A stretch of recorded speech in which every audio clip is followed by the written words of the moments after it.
فطرت کے 3 اصول ہیں جو ہیں تو بڑے تلخ لیکن سچ ہیں، تو میں آپ کی خدمت میں عرض کرنا چاہتا ہوں، بہت غور کیجیے گا۔ پہلا قانون فطرت یہ ہے کہ دیکھیے، اگر کھیت میں دانا نہیں ڈالا جائے گا نا تو قدرت اسے پھر گھاس پھوس سے بھر دیتی ہے، یہ ایک اصول ہے۔ اسی طرح اگر دل و دماغ میں صالح اور نیک خیالات سے پر نہ کیا جائے اسے، تو پھر کج فکری اس میں اپنا مسکن بنا لیتی ہے، اور پھر اس میں صرف الٹے سیدھے خیالات آتے ہیں، اور وہ دل شیطان کا گھر بن جاتا ہے۔ یعنی اگر اس میں اللہ کی یاد نہیں تو پھر انسان مستقل ہی سوچنے لگتا ہے کہ میں نے فلاں کو نیچے کیسے دکھانا ہے، فلاں کو ذلیل کیسے کروانا ہے، فلاں کی ایسی تیسی کیسے کرنی ہے۔ معذرت، یہ تھوڑا سلینگ ورڈ ہے لیکن سمجھانے کے لیے ضروری ہے۔ تو پھر وہ یہی سوچتا رہتا ہے۔ اس لیے خدا ہم مثبت سوچیں، ائمہ علیہ السلام کی یاد کو دل میں رکھیں تاکہ خبیث حرکتوں کی طرف دماغ جانے ہی نہ پائے۔ یہ ہے پہلا اصول کہ اگر آپ اپنے دماغ کو خالی چھوڑیں گے تو میں نے عرض کیا کہ جیسے زمین کو آپ کھیت میں دانا نہیں ڈالیں گے تو اس میں گھاس پھوس اگائے گی، تو کبھی بھی خالی نہیں رہ سکتا دماغ، پھر وہ شیطان کا کارخانہ ہے۔ دوسرا قانون فطرت جو اسی سے جڑا ہوا ہے وہ یہ کہ جس کے پاس جو کچھ بھی ہوتا ہے نا وہ وہی کچھ آگے بانٹتا ہے۔ یاد رکھیے گا کیا مطلب اس کا، یعنی آپ اگر خوش مزاج ہیں تو آپ دوسروں کو بھی خوشیاں بانٹیں گے، آپ ڈپریسڈ ہیں تو آپ دوسروں کو بھی وہی وائبز دیں گے، آپ عالم ہیں تو علم بانٹیں گے، فساد کرنے والے ہیں تو معاشرے میں فساد پھیلائیں گے، آپ اگر دیندار ہیں تو آپ دین بانٹیں گے، اگر آپ ایک خوف زدہ انسان ہیں تو دوسروں میں بھی خوف ہی بانٹیں گے۔ یہ اصول ہے قدرت کا کہ جو آپ میں ہے وہی آپ بانٹیں گے۔ اس لیے خود میں مثبت احساس پیدا کرنے کی کوشش کیجیے، اچھی چیزیں سیکھیں، قرآن و نہج البلاغہ اور صحیفہ سجادیہ کو پڑھیں کہ اہل بیت کی فکر ہم بانٹ سکیں اپنے خاندان میں اور اپنے معاشرے میں۔ ہمارا دماغ ہے نا وہ خالی نہ رہے، وہ قرآن سے، نہج البلاغہ سے، صحیفہ سجادیہ سے، اہل بیت علیہ السلام کی احادیث سے، دعاؤں سے پر رہے۔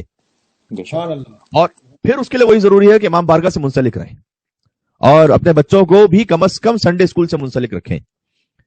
یہ کم از کم ہے جو عرض کر رہا ہوں، بعض لوگ اسے زیادہ سے زیادہ سمجھتے ہیں کہ ہم نے بس مدرسے میں بھیج دیا تو ہماری ذمہ داری ختم ہو گئی، اب جو ہے مدرسہ جانے بچہ جانے، ایسا نہیں ہے۔ آپ نے کم سے کم یہ کرنا ہے کہ اپنے بچے کو مدرسے کا شوق دلوانا ہے اور اسے توجہ کے ساتھ وہاں پر بھیجنا ہے۔ اب تو ماشاءاللہ 450 کے قریب بچوں کی تعداد پہنچ چکی ہے ماشاءاللہ، اور یہ آپ کے اعتماد کا بھی اظہار ہے الحمدللہ پنجتن سوسائٹی آف وکٹوریا پر، اور یہ خود ہماری ذمہ داریوں کو بھی بڑھا دیتا ہے کہ اور سنسیئرلی اس میں کوشش کریں۔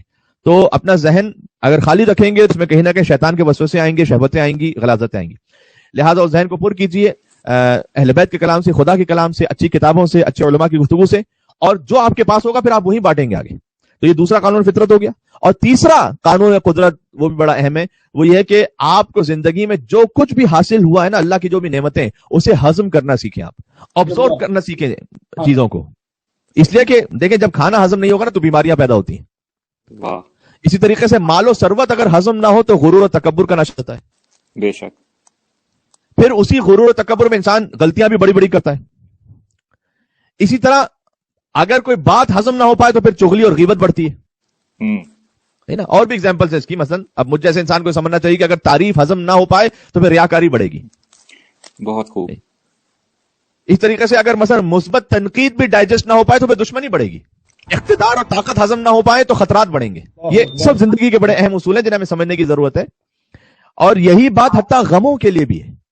دیکھیں ہر انسان کی زندگی میں ہمیشہ فقط خوشیاں نہیں ہوتی، ہمیشہ فقط سکون اطمینان نہیں ہوتا، بہت مرتبہ غم پریشانیاں بھی ہوتی ہیں۔ کون سا ایسا انسان ہے کہ جس کی زندگی میں غم نہیں ہے؟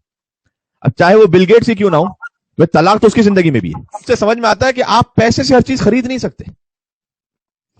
کچھ برکتیں اور رحمتیں ایسی ہیں جو فقط توفیق پروردگار سے حاصل ہوتی ہیں۔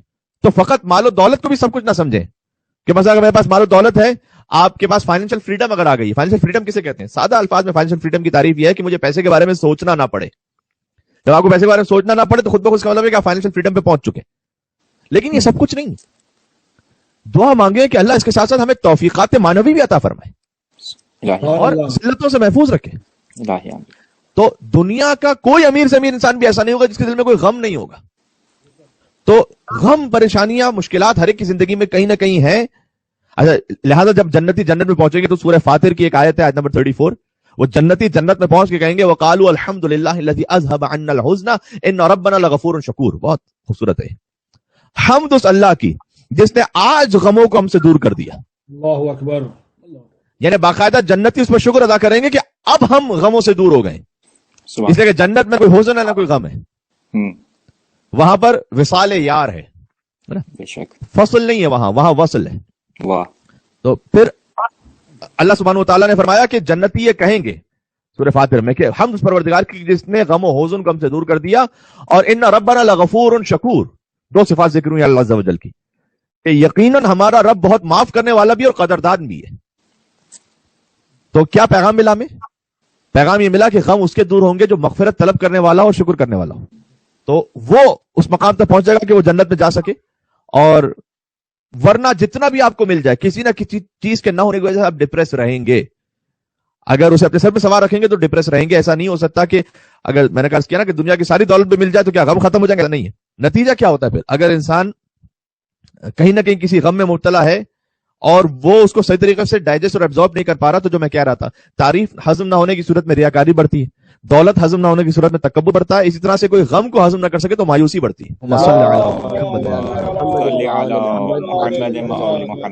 اور اسی خاطر وہ جو ایک شاعر نے کہا تھا کہ جب تک میرے ماں باپ موجود تھے تو مجھے کسی غم کا احساس نہیں ہو پاتا تھا، اچانک ایسا کیا ہو گیا کہ جب ماں باپ دنیا سے گزر گئے تو پھر ہر طرف سے غم کی کیفیت مجھے محسوس ہوتی ہے۔ اور اس پہ شاعر نے اور اس کی مزید تشریح یہ کی کہ وجہ اس کی یہ تھی کہ جو ماں باپ تھے وہ ہر غم کو غم امام حسین میں چھپا کے رکھتے تھے۔ سبحان اللہ، سبحان اللہ، کیا کہنے۔ تو اگر ہم اس طرح سے اسے سیکھ جائیں کہ ورنہ اگر ہم دنیا کے غم کو مستقل اپنے اوپر طاری رکھیں گے اس سے مایوسی بڑھتی رہے گی۔ تو اس لیے اللہ کی نعمتوں کو ہضم کرنا سیکھیں، جسے ہم شرعی زبان میں کہتے ہیں کہ شکر کرنا سیکھیں۔ بے شک۔